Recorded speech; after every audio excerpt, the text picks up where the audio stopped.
All right, hello, ladies and gentlemen. Welcome to a Big Ten team preview for the Big Ten college football season. We are definitely going to be getting Big Ten football this year, as it turns out, and the schedule was released today with a late October start. So I figured this would be a good time to sort of preview the teams. I might not do all 14, but we'll see how this video goes. I wanted to at least do my own team and see how we go from here. But I think it would be exciting to sort of carve out a little side project here with Big Ten football. Big Ten is situated in the Midwest. I'm from the Midwest. Minnesota is my team. And we'll start off with two disclaimers. Number one, I've previously not completely 100% subscribed to any particular college football team up until this point. I've had runs with Ohio State just because I live in Ohio. That's the default team, but it's never really felt like my team just because it's the default option. And if you know me, I don't root for any of the teams in the state at the professional or collegiate level with any sort of super allegiance, if you will. Once in a while, I'll root for the MAC schools, some of the FCS schools, but that's about it. As far as, picking Minnesota to be my college football team full time from now on, it sort of came as a, why not sort of moment, because I'm already a fan of the Minnesota Vikings, have been since the mid 90s. And last summer, I took up the NHL and decided to pick the Minnesota Wild to be my hockey team by a process of elimination. And I felt like this past spring, why not complete the trifecta and go with the Minnesota Golden Gophers as my college football team, and at least stay local in the sense that I'm in the Midwest and rooting, for the Big Ten. So that is sort of the short version of that journey. Disclaimer number two: as I may not do all 14 teams in the Big Ten for previews, we may, depending on how this goes, I'm definitely not doing all the previews for all of the Power 5 conferences. There's just not enough time.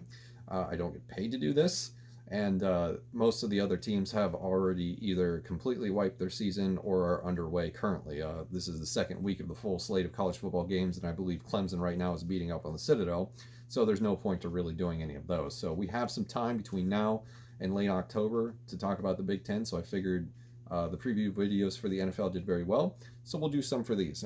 We may not do all 14, we'll see how it goes, but we have some time, so we can figure it out. All right, so let's begin talking about Minnesota. They'll be the first team of the potentially 14 that we do.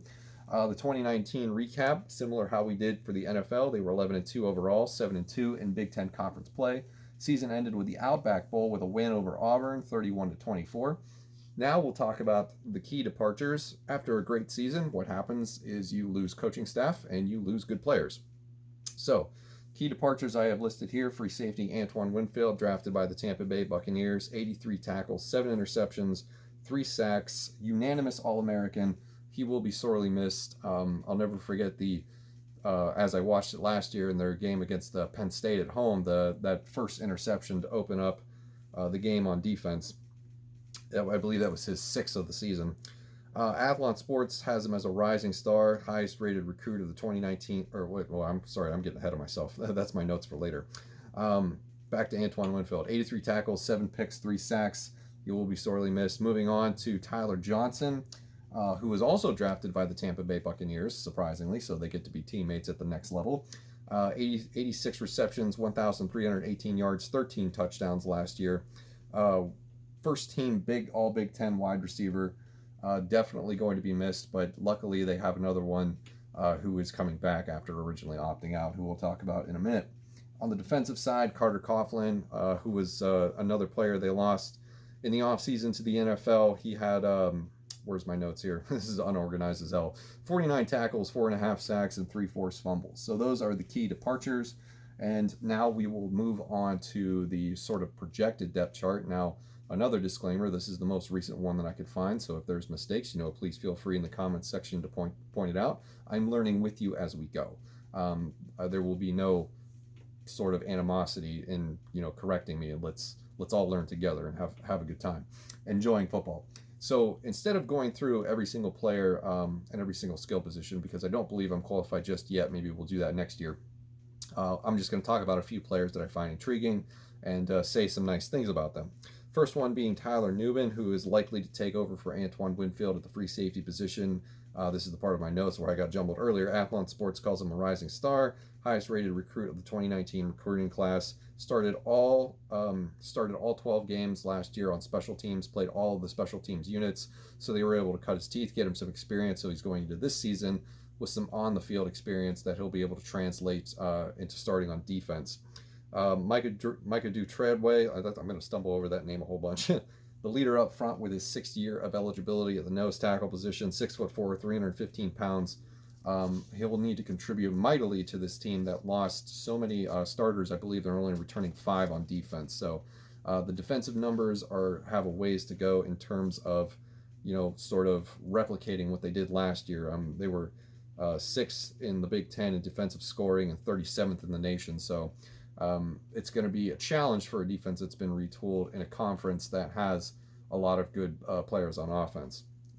Moving on to the offensive side of the ball, you have Tanner Morgan returning, who set multiple records last year for the program in yards, touchdowns, and completion percentage was 66, 210 completions, 3,253 yards, 30 touchdowns, and 7 picks.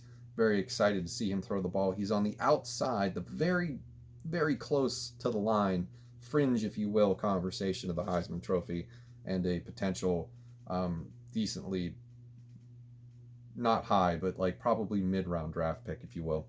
The other player that I've alluded to earlier, Rashad Bateman, now he originally opted out when it didn't look like there was going to be a Big Ten season this year, but he has decided to return. He's re-enrolling in Minnesota right now, and PJ Fleck is working on getting him a waiver so that he can play. Last year he posted a great season, 60 receptions, 1,219 yards, 11 touchdowns. He could be one of the all-time greats in Minnesota history, despite there only being 8 games plus 1 this year.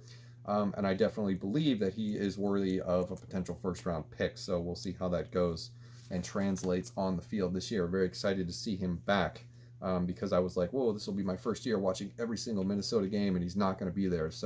But he's coming back. Good news for all. So that is the preview of the players that I'm interested in for the starting roster. Now we'll move on to the schedule, which was sort of the inspiration for this video because the schedule came out today. And I was like, this is pretty intriguing. Maybe we'll do something about the Big Ten. So here we are.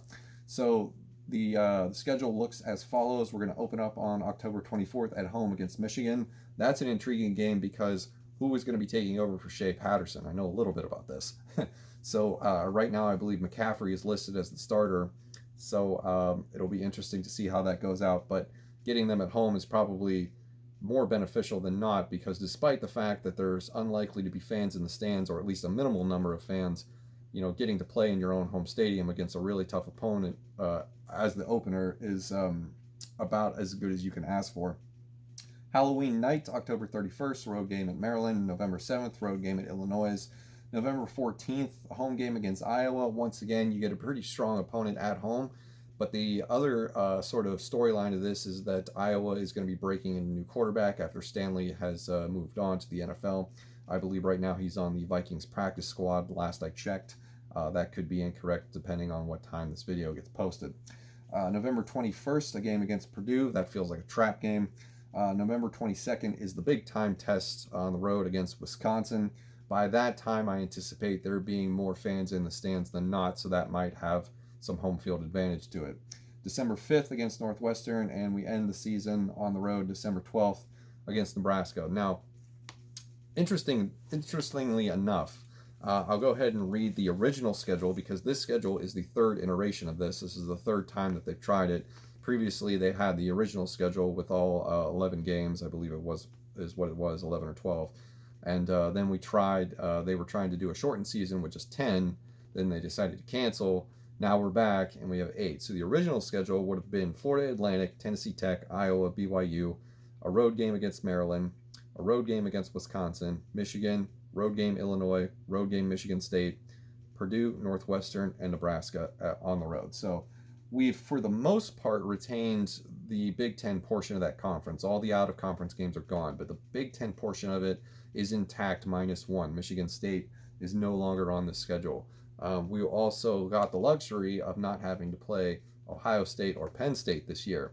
So that seems like an added bonus. And that was one of the original things that I noticed. I was like, Ohio State, Penn State aren't on this again. So I guess we kind of lucked out, if you will. So we won't be playing those big time competitors from the other division. So anyway, I think the schedule is pretty favorable. The big contest being the road game against Wisconsin. None of these teams are to be taken for granted, but at the same time, given that the short schedule, the sort of unknown that we enter into, I think it's beneficial for Minnesota in the road that they have been given. So that is going to do it for this Big Ten preview of the Minnesota Golden Gophers. Thank you very much for watching, and if you like this, we'll do some more.